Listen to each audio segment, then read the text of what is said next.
Hey everyone, welcome back to my channel. We're going to do session 1 of the Neon City Overdrive Adventures of Jinx, the city scum driver, as he had just left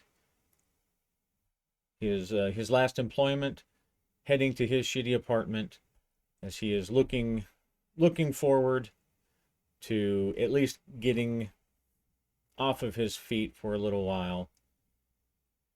He had walked past the gang that kind of rules his turf, looked at them, wanted to join them, and they are the Cardinal Vultures, is the name of the gang, and their motif is currently somewhat Catholic. They wear like priests' collars amidst all their other uh, gang accoutrement.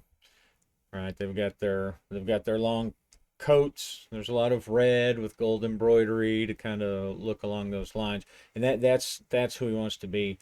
He gets back to his tenement house, his apartment complex. It's a big, tall skyscraper, run down. Looks like it could fall over any day, from what he can tell. Um, so he goes through the lobby, tells the crowd of bums and homeless people, who immediately start begging and handing off. He's like, "Hey, fuck off, get away, get away!" And he shoves one away and gets past uh, into the stairwell. He doesn't exactly trust the elevators, and he goes up the several stories to his house, or to his apartment. The graffiti is all over the place, all up and down the stairwell, all sorts of genitalia and gang names, and offers for, well, everything that you might imagine. He uh, he steps over a couple of strung out homeless people. And he looks down at one and he's like, "Man, I thought this fucking guards were supposed to clear this place out. Jeez." He's tempted to push the dude down the steps with the tip of his toes, but he doesn't want any trouble, so uh, he just heads up to his room. And as he's walking towards his apartment, walking past a couple people hanging out in the hallway. The hallway, of course, is also covered in graffiti, and there's trash kind of strewn down the hallway. He looks down the he looks down the row of doors, and he realizes that one of his kind of friends actually has some kind of connection to the CVs, the Cardinal Vultures. And he thinks, well, I've got nothing to lose, and there, I could be a good wheelman. I know cars. I know how to drive. So he goes down to the door, pounds on the door, and the after a moment, he can see the little light come on the camera that's above the door, and then a few seconds later, his friend, who goes by the name of Fidget, pops his head out. "Jinx, my man, what you want?" "Well, I've had kind of a shitty day, and I was, you're in with the Cardinal Vultures, right?" And Fidget looks at him suspiciously and says, "Well, maybe. Well, I thought you were." "Well, if you know I am, then why are you asking me? What's up? You wearing a wire? Huh? What's up? What's up?" "No, man, I'm looking for I don't know, maybe a place, a job or something." "Well, you just can't walk up to us and say, 'Hey, hire me. This is some employment agency.' Jinx, how long you known each other?" "Well, we've kind of known each other for a couple years now. Have you ever seen me just entertain a bunch of people and tell them to go do stuff?" "Hey, okay, look, I thought I thought you were kind of a big guy in the CVs or something. Well, I am a big guy in the CVs. Well, I mean, I'm not way up at the top, but I'm working my way up to the top. Well, look, sorry, man. I just thought I'd offer my services. I'm a driver. I'm a wheelman. If you need that kind of stuff, I'm good at doing that stuff. Look right here. You see, I got a car. You got a car? I don't think you got a car. I ain't got a car. Oh, look, man. I just, it's something I'm good at, and hell, I'm basically a criminal already. Oh yeah, sure, you're a real bad customer, ain't you? I can tell. I can tell. You still delivering burgers for old Happy Box? Uh, no, man, I got fired from there like 6 months ago. Oh, and why'd you get fired for that? It's because you wrecked their van, didn't it? Well, I mean, it wasn't my fault.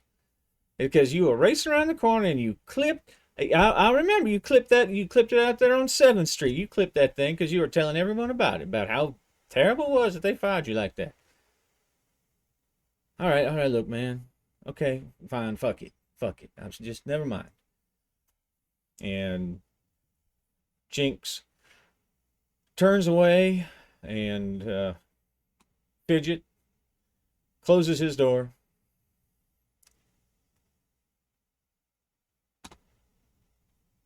So Jinx goes back to his apartment. He scans in, lets a big sigh out, looks around. It's cluttered, but he doesn't really have much to show for it. But he's got the grid. He's got the grid casts that he can watch all day, all night. Well, fuck it. Maybe I should just turn into one of those VR hags. Just fucking plug in until I die. Oh well. At least I got you, buddy. And he opens up the refrigerator, and he's got 2 beers left. Red Dragon, his favorite. And he pops the top off of one, guzzles it down, gets a little lightheaded because he doesn't really have any food in his apartment. Kicks his boots off and lays back on the couch and just slips away into the grid stream. The grid being VR, the internet, the grid. That's what they call it here in Neon City. And then the next, he's woken up by pounding on his door, and he's fallen asleep on his couch. He didn't realize he'd even fallen asleep. Not the first time, it happens all the time. You get into those grid trances and you just never know when you're asleep. He sometimes wonders when he's sleeping if he forgets to turn the grid off when he's in there, when he's watching, if they're not planting subliminal messages into his brain. But it never stops him from doing it, so what the hell? And then pound, pound, pound. What? And so he pops open the little camera display, and he sees that it's Fidget from down the hall. And so he gets up and he stumbles over to the door, and he opens it up and says, "What? What do you want? Did you think of something else to bitch about me about?" "No, man, look. You mean what you said last night? Hmm? What do you mean?"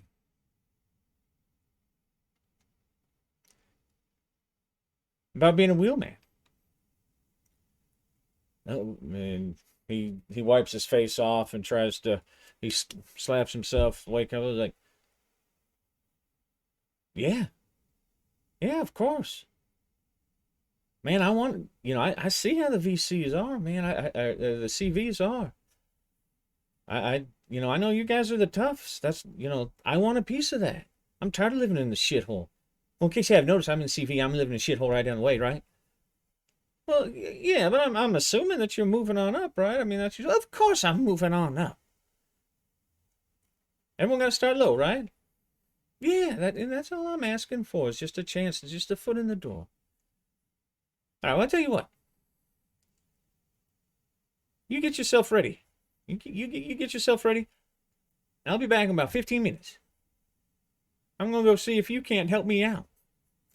And then if you can, I'll help you out. Yeah, sure, Fidget. Hey, thanks. Thanks. And so he goes, Fidget closes the door, and uh, uh, my guy, whose name I can't remember, Jinx. Jinx goes and he takes a piss. He runs runs some water, rinses it out, and spits it in the sink. Uh, Fluffs his big stylish hair up, make sure that his he's looking as presentable as he can. And he just waits eagerly, make sure he's got his he's got his phone, he's got his wrench, he's got what he can get, what he can carry. And what I have done is I've made a series of little macro buttons here, and we're just going to decide. These jobs are basically taken straight from the Neon City Overdrive book. So what I'm going to do is, and it steps through. Now the first one is you are. We're not begged. But he does seem kind of desperate, like he wants to do something. Normally, if you were just going into it cold, you would use this chart here. So, who are begged to eliminate or destroy? Some data research, evidence, or something scandalous.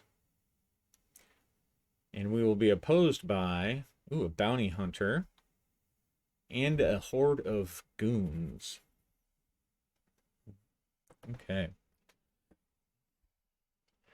So Fidget comes back a couple minutes later, and he steps in. He kind of he looks around, the conspiratorial, and he's like, "All right, now listen. I got somebody, and they're putting the pinch on me. Okay, they're putting the pinch on me. They got some information, and it it could be very damaging to my career with the gang. The father, who's the father? Well, you said you want to be in the Cardinal Vultures, and you know who the father is. Well, I'm not in the Cardinal Vultures. All right. The father, whoever's in charge, the name is the father. That's the handle. They're the father, right? He's the one. He wears all the fancy clothes, and you kiss his ring. He's in charge. He's the big guy, the boss, the big kahuna. All right, you got okay. I got it. All right, now this information you don't even need to know what it is, right? But just I need you to destroy it for me. Okay. Well, how am I supposed to get to it? Well, that's part of that's almost the easy part is if you can destroy it. That's the easy part. Getting to it. Well, let's just say the guy who has it, he's actually kind of looking for me, and we're gonna set up a meeting, but you're gonna go instead of me. So you want me to what? Fight some cybered up bounty hunter? No. No. Well, I mean, you ain't gotta fight him. I mean, if you can, you can shoot him pieces. That'd be fine with me.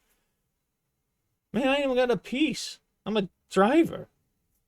You ain't got a piece? You never shotgun? Hey, look, I grew up in the streets just like you. I know how to shoot one. I just don't got one. All right? All right, well, we can take care of that. All right, so anyway, what I need you to do is you want to meet this guy, and I don't care how, but he's got a crystal memory stick that I need, and I know he has it. He's not bluffing. I know he has it, and you don't need to know why that either. But I need that, and I need it destroyed. Don't bring it back to me. I want you to destroy it. And I'll know if you destroy it. Trust me, I got a link to it. That's part of why I know. And he taps his little grid interface. And that's how I know that he's got it. And look, he's not all cybered up. I mean, he may have a cyber eyeball or something like that, and he's kind of tough, but he's not some cyber brute or nothing. Uh, well, um, all right. Where am I supposed to meet him? And I mean, he's gonna know right away that it's not you. Yeah, I know. That's this is part of your test, right? That's part of your test. You gotta come up with some clever shit to trick him and get the stuff. And you know what? I mean, if you maybe you blow him up, then you blow up the stick too, and then everybody's happy, right? Because he's not gonna give me no more trouble, right? Right? Uh, Now don't tell me you're getting cold feet now. If you're gonna be part of the vultures, you may, it's a rough world out there. If you're gonna be part of the vultures, you're gonna have to learn to defend yourself, and you're gonna have to learn to be killing people. All right. I mean, this ain't child's play. This isn't kindergarten. This isn't like, boys' club back in third grade or whatever. This is a gang. This is a family. And we take care of our own. And sometimes that means that you got to blow the shit out of somebody. And if you're not willing to do that, then just, I'll go find somebody else. I'll go find somebody else. I got a nice, I'll make it where somebody else is. Well, how about that? Oh, no. I'll do it. I just, how am I going to get there? Well, I did actually. I got you a car. It's not a great car, but you're a driver, so it doesn't matter. So you can get there. You got the car, and and I'll get you a gun too. How about that? Now I ain't got a bunch of resources, but tell me what you need, what you want, what you need. And so from here, we have and if you don't like Ruby Rod, then screw you, because I love Ruby Rod. And at some point, I'm probably going to try to work in him screaming like Ruby Rod, and maybe I'll put a content warning or something there for you. But, but all right. So when we're looking at starting, when we hit the streets, right? Where's that at? Oh, gear. All right. Neon City Overdrive doesn't have the gear is not, it's not a gearhead kind of game. It's very abstract, and it uses the typical language. It gives you permission to do stuff. If you don't have a gun, you can't shoot at somebody. So narratively, you have to do something else. So what he's going to do is, since old Fidget is a low-level guy, I'm going to say that the only thing he's going to be able to get is only going to be, normally you can get 4 items of special gear. He doesn't really have any big plans for special gear, so what he wants is this car, and through his own adjustments, because he's kind of a gearhead and everything, he wants it to be agile and fast. So that's 2 tags. He's just going to go with that.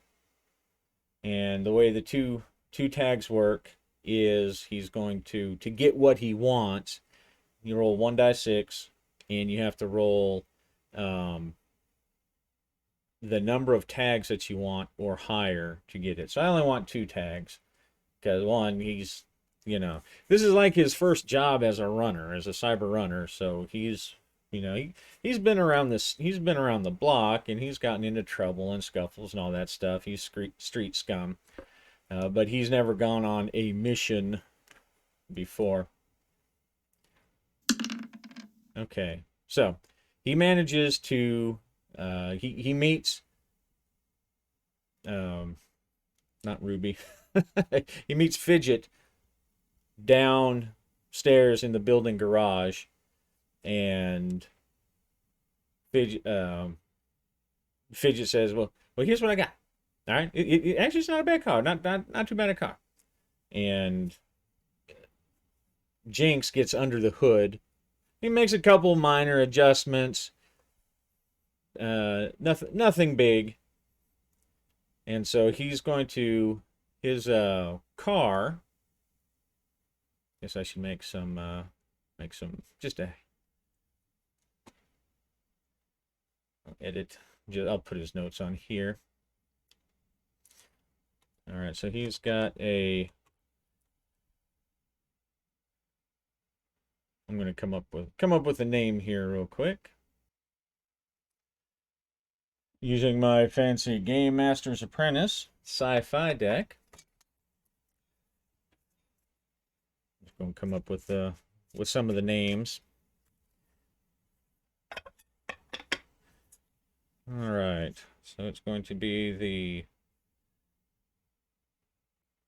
Abel. Going to be an Abel.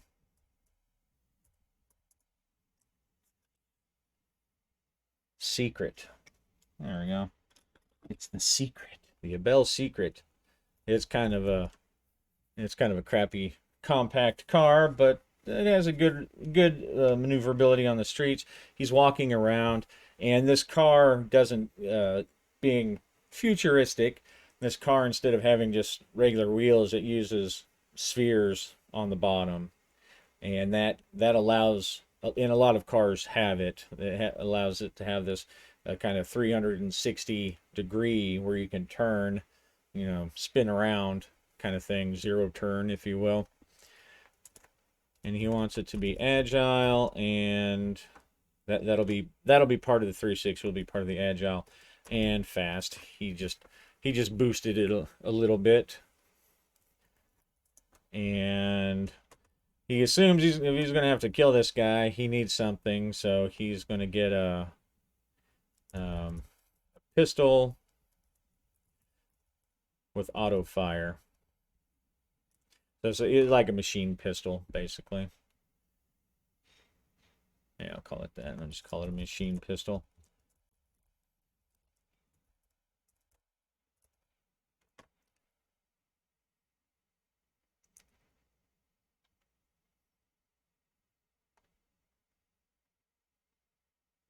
All right, so you know what you're supposed to do, right? You know what you're supposed to do?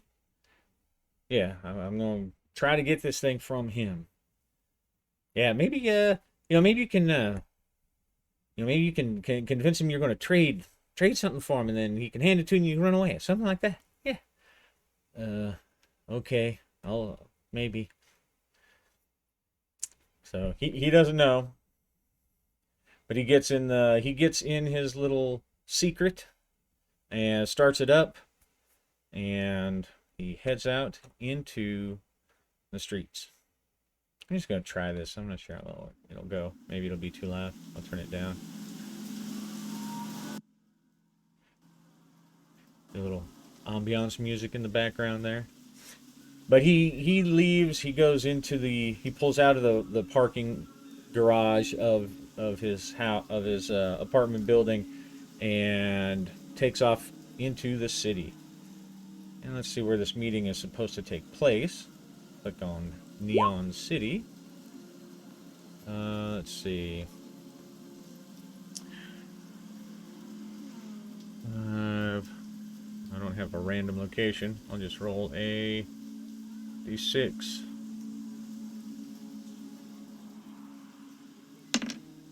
Okay, so the arcology.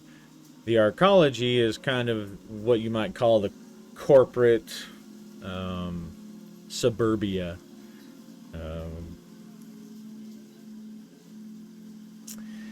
Corpsec Patrol House. Well, that's where it's supposed to be meeting. And as Jinx pulls it up on his grid map, he looks up and he says, "What? Fuck that! I ain't meeting him in no patrol house. Screw that." And so he looks in the area around, and he's going to try to get him somewhere, because obviously this bounty hunter is meeting there, and maybe he's got some corp-sec friends who are going to, try to help get Fidget. So he's going to scan around for. Okay, he finds a house nearby.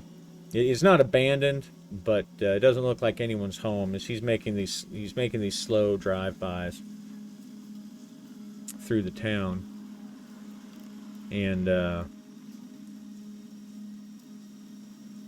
he can see the picture, or he has a picture from Fidget. Fidget told him everything, and he can see the guy. He's sitting there on the hood of a car, kind of a nicer car, but it looks like it's got some miles on it. And he's sitting there. He's just kind of looking back and forth up and down the street. Uh, he's got a smoke, and he's just sitting there waiting.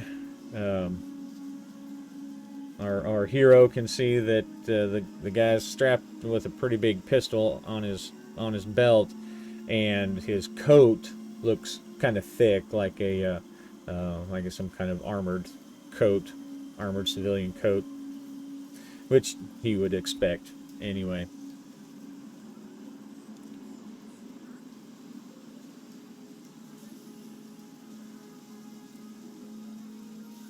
So not really seeing a good way otherwise. He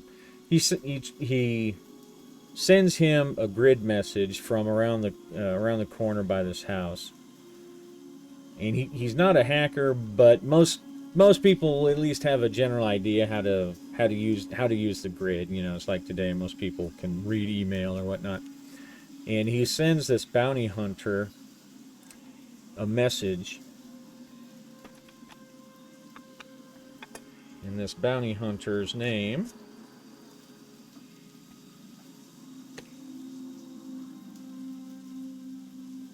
is Gulshan. Gulshan. I'll write that down here.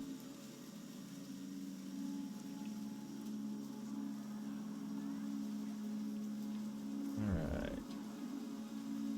John the Bounty Hunter.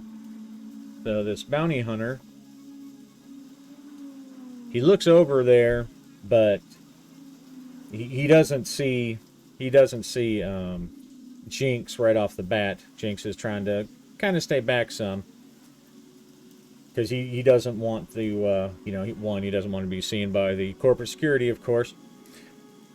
And so the bounty hunter, he shakes his head and walks towards the house. And he takes the what they call the charge. They're basically like little e-cigs, but they plug in to the butt, and he flicks it away and tucks the e-butt, if you will, back into his coat somewhere. And he looks around. He peers around the corner, and Jinx has it set up. He's in the car, and the car is facing, because he has an idea. He may want to try to run this guy over if he has to. All right. So the bounty hunter comes around the corner and says, "What the fuck you want? Where's Fidget? I'm not dealing with anybody but Fidget." Jinx is very nervous, but he swallows down his fear, and he says, "That's he's got a different offer. He doesn't really trust that you're not going to just lock him up right away. No, I'm not dealing with anybody but him. All right, and if you don't like it, then you can piss off, and you can tell him to piss off too. As a matter of fact, why don't you tell him to fuck off?" And I'm gonna and he pulls out this little crystal. He says, "You know what? I think I'm just gonna go show this right now. Yeah, that's what I'm gonna do." And Jinx, he guns his car. He guns his car, and he tries to hit the guy and keep him from doing whatever he's planning on doing. He guns it, and he's trying to hit him. So that's going to be an action roll.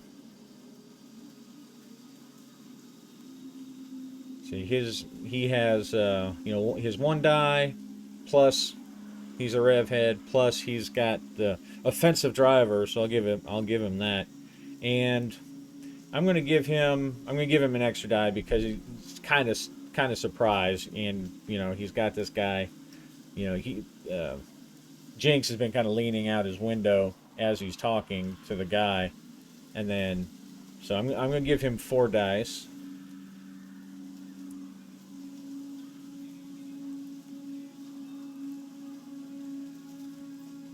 And I've decided, I think I'd mentioned something that I set these different difficulty levels at. I've decided I'm going to try to do just rules as written for the difficulty levels, and with 6 being a complete success and 4 and 5 being partial successes, and just work with that. And I'm going to give 1 danger die because this guy is, he's not stupid and he's tough. So let's see what happens. Now this macro I've got here, just to show what it's doing, it's rolling. Okay, so a 2, these are the action dice, a 2, 4, 1, and 2, versus the danger dice, in this case just a 2. So his canceled out one of those 2s, but it doesn't matter. And I got a very, very marginal success. So as Jinx guns it, and he ends up knocking the car into the house, and just tearing up the side of the car and scraping the house to pieces. But he does hit the bounty hunter, and the bounty hunter drops the thing that was in his hand because he wasn't really expecting to get run over, and he goes bouncing out into the street. Well, Jinx, he rips forward in the car, he opens the door, and he grabs it off the street, throws it in his pocket, and he's off. He goes tearing down the way. Let's see.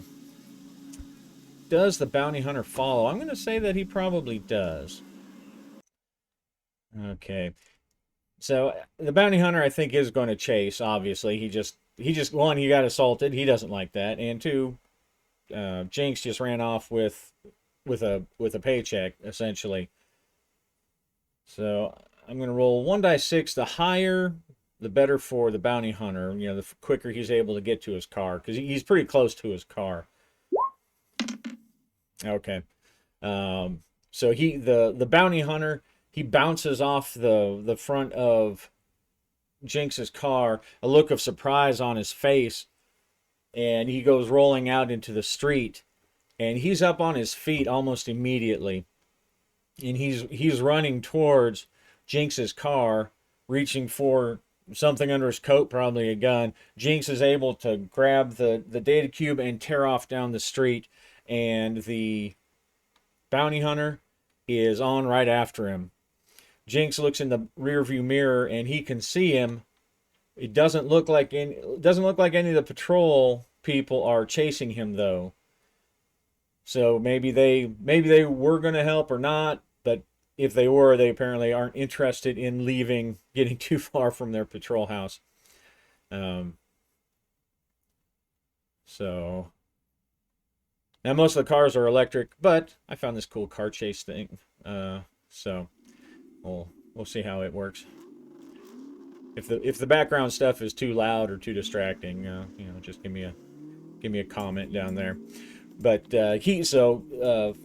Jinx takes off. He's going full bore. He's because it's a 360. It has like 2 little mini steering wheels that have a range of motion for spinning around. The other car does not have it doesn't look like it's a 360 type of car, but it's got a big engine. It's got a big power block. Well, I mean, they're all pretty much electric cars in this day and age, but not all of them. And he's tearing off after. So Jinx he's trying to get away. So I'm going to make this an extended scene. I'm going to make this a chase scene. I'm going to make it an extended test. So that means that Jinx is going to have to get 3 rolls going up. Now he has, so to try to pull away the distance, he's sliding, he's getting around through traffic and trying not to run over people, and he's going to get one action die for himself, just for being a cool player character. He's going to get 1 for Rev Head, 1 for offensive driver, and because he has the agile, pay no attention to the guitar there. He's got agile, so he's going to get 4 dice on his action roll. Now the other guy, he's got 4. The other guy's pretty fast. He's got a good car. He's obviously a pro. So I think for the first round, I'm just going to give him 2 though, because he is a little bit behind the power curve.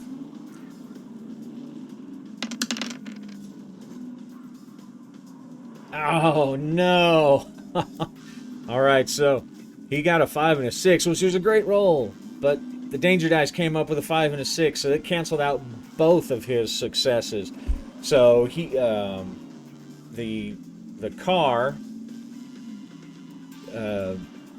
he manages to keep a decent distance, but then bullets go flying, shatter the back windshield, and Jinx screams because he didn't even think about someone shooting at him while he was driving away, and he looks in the rear view little scanner and sees that guy's up. He's up on his ass already.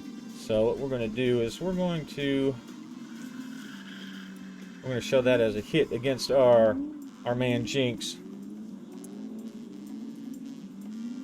And now he's desperately whipping back and forth, and he's trying to go around these curves and make these tight corners through an alley.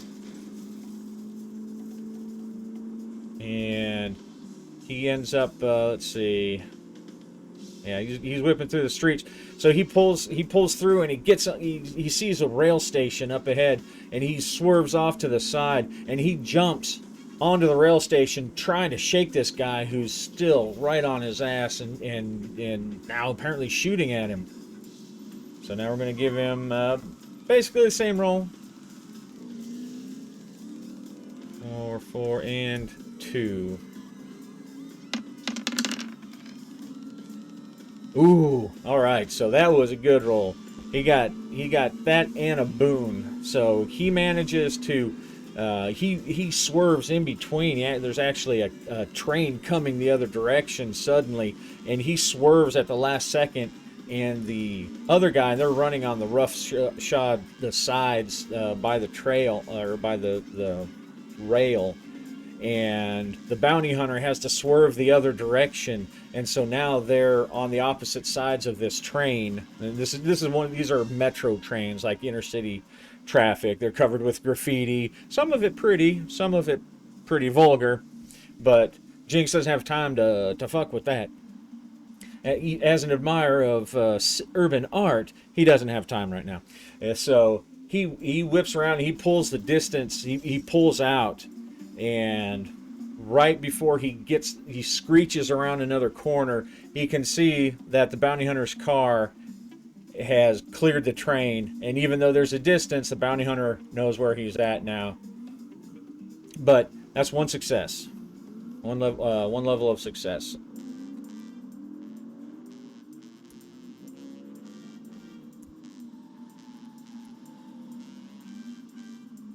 So he's got agile, and he's trying to pull away now. And since he does have the, we did get the fast tag on that, he's going to use the speed of the car.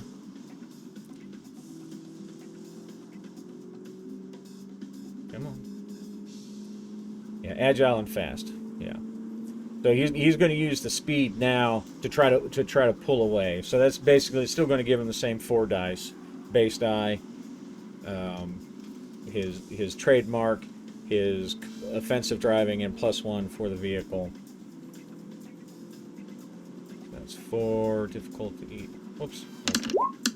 That was not what I meant to do. I put something in there wrong.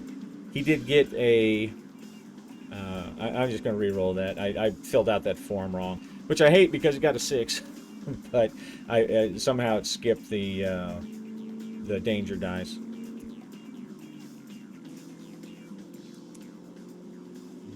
And still 2.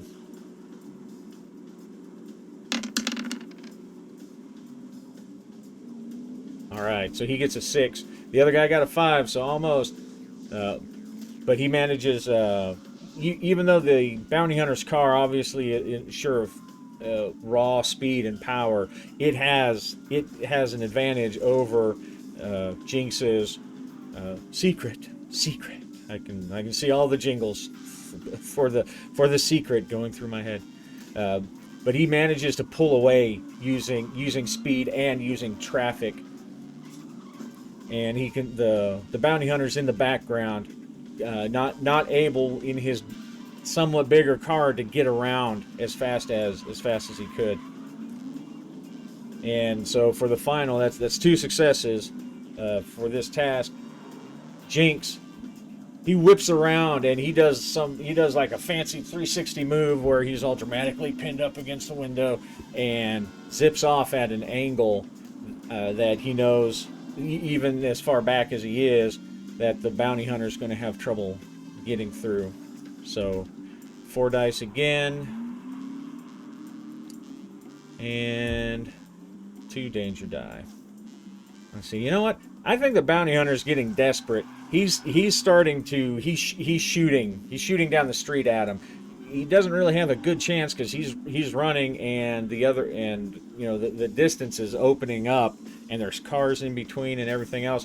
But he's a little desperate, so I'm going to give him an extra die for this one time as he's desperately shooting, trying to knock out Jinx's car.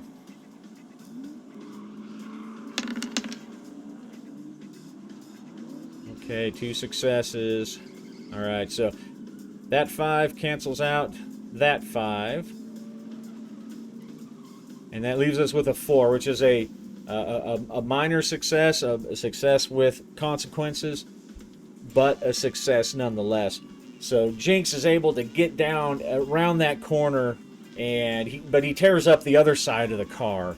The little warning check engine light equivalent pops on, and as he rams it against the side of this alley that he shot down, and crunches the front fender on a dumpster as he goes flying by, sending it spinning behind him.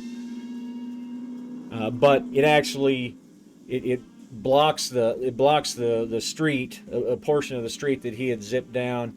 And he sees just out of the back, just for an instant, he sees that the bounty hunter is not able to make the turn, and he goes skidding past the turn, and the car is beat up, but it's still running, and Jinx is able to get that car out of there. He takes off, and he hides into, he doesn't go straight home. He's not stupid, because he knows that this bounty hunter may go there to see, because now the data cube, the data crystal, is obviously going to somehow involves Jinx. Jinx sent him to, or not Jinx, but Fidget sent him to do that. So Jinx finds himself one of the places around the city, one of these abandoned tunnels that he knows of as a street rat, and he kind of pulls in there, hides his chunky car, hiding easily amongst the refuse down there. And he's got the crystal, and he's looking, and he's wondering if maybe he should try to see what's on that crystal. Maybe it might be a good idea to have a leg up on Fidget, to help him get into the cardinal vultures. Hmm. No. He uses dog eat dog as the next guy, but one, if he found anything out, it probably wouldn't mean anything to him. It's not like Fidget means anything to him really, except as an acquaintance he's lived next to for a couple of years. So it probably wouldn't even be juicy, or even if it would be juicy, it wouldn't really be relevant. But so he does as he's told, or as he's been hired to do. He takes that crystal, and since he got this machine pistol and didn't really get a chance to use that cool toy, he sets it up he sets it up on, on top of a pile of sand or something, and he takes his pistol and just brap, brap, brap. He shoots out a couple bursts, and he's no marksman, but he is a street punk, and he shot guns. So he at least knows which end goes forward. So he shoots, and this crystal shatters. It explodes, and he goes through just more so again to play with his toy, to play with his gun. He just is shooting all the little surviving pieces. Blam, blam. And then he goes and he, just for good measure, he scatters all the pieces as far as he can, kicking the sand and everything. And he looks around, puts his pistol away, and drives off. He waits a good long while, and before returning. And in fact, it's later that night. He carefully pulls his now very beat up secret into the building parking garage, and looking around carefully. He's got his hand ready for some action. But I'm gonna say the bounty hunter, he's had his day. He probably knows that the crystal got destroyed too. He probably had some kind of grid tracker on its status as well, probably some kind of tracking device too. So it's good that he didn't fool around too long, because if he did, then he probably would have found him pretty quick. Or the bounty hunter would have found Jinx pretty quick. He goes up and he knocks on Fidget's door. He sees a little light camera, and Fidget opens the door. Says, "Well, that's all good. Did you take care of it, my man? Did you hook me up? Did you hook me up?" He's like, "Yeah, man, it's all gone." "Well, shit. Did you kill the bounty hunter? Did you kill that bastard?" "Oh, that'd be good if you kill him." No, I mean, I ran him over, but he didn't die." "Well, shit, that's a tough motherfucker. You ran him over?" "Well, I really wasn't going that fast, but that's how I got the crystal. I knocked it out of his hand with my car, basically, and then, well, I ran away. Ain't nothing wrong with running. That's one crazy mofo." "Well, that's good, because I know, like I said, I have a connection to that crystal up here." And he's pointing to his grid interface. So I saw it go offline. "Excellent. Well, very good, very good. How's my car? How's my car? Because, it's not really my car, it's somebody else's car, but, they let me use it. How is it?" "Oh, well, it's, No, don't give me, I know. What I need is, it's fine." "Oh, that's fine then. All right, whew, you had me worried. All right. Well, here you go."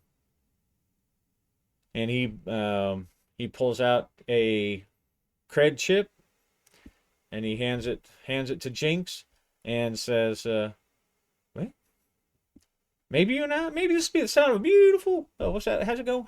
A beautiful relationship, a working relationship, of course."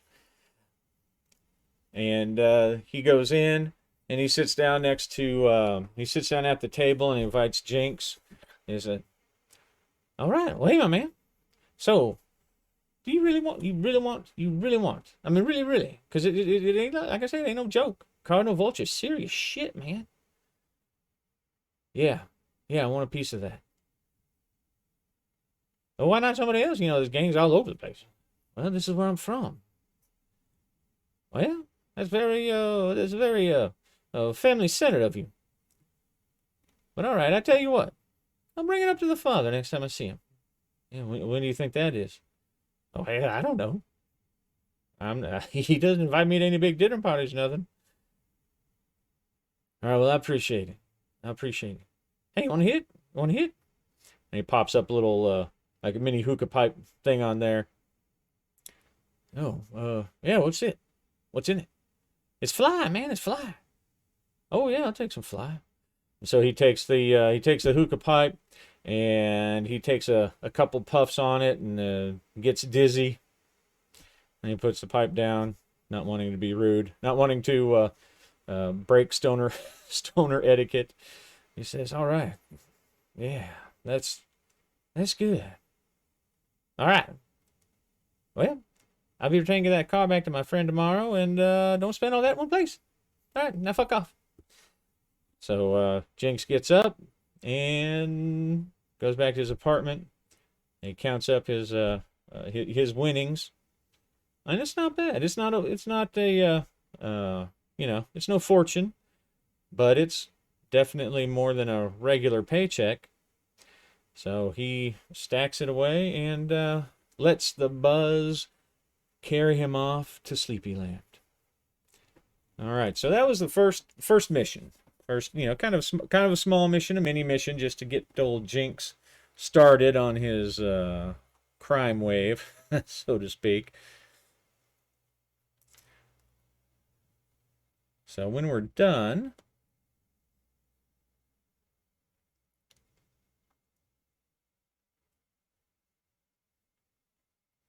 see about what kind of a leverage he got. So characters risk life and limb. Tangible reward is leverage. This represents cash, reputation, time, information, and resources. So the Neon City Overdrive doesn't really keep track of like discrete dollar bills, more of a general, well, not even a wealth level, but stuff that you can trade. Some of it's wealth, some of it's, using cashing in those favors, especially from the underworld types. So what he's going to do, he's going to get die 3 leverage. Okay, divided by 2. All right, so 2 leverage. He gets 2 leverage. And those things that he can do with the leverage, as it says, he can visit a dock, which he doesn't need to do. Choose a dream. Or train. Let's see. All right, so he's going to use 1 to chase a dream. And by chasing the dream, that's talking about the track for your drive. All right. So he's going to spend some of that money or some of that leverage anyway. Spent some of his downtime to actually research how you have to do it. He's got a little bit of taste of victory now. He's got a little bit of just a tiny piss drop of hope now that it could actually be done. He's wanted to go there, but he might as well be dreaming about flying to the moon or the sun or being Superman because just so far out of his reach. But he's taking his first step, so he's going to spend one of his leverage points to move to the orbitals, and he's going to put the other on experience. So, all right. So we'll call it right there. I hope y'all liked it. I really dig this system and this setting, and we'll see what happens to Jinx next. Thanks for watching. Happy gaming.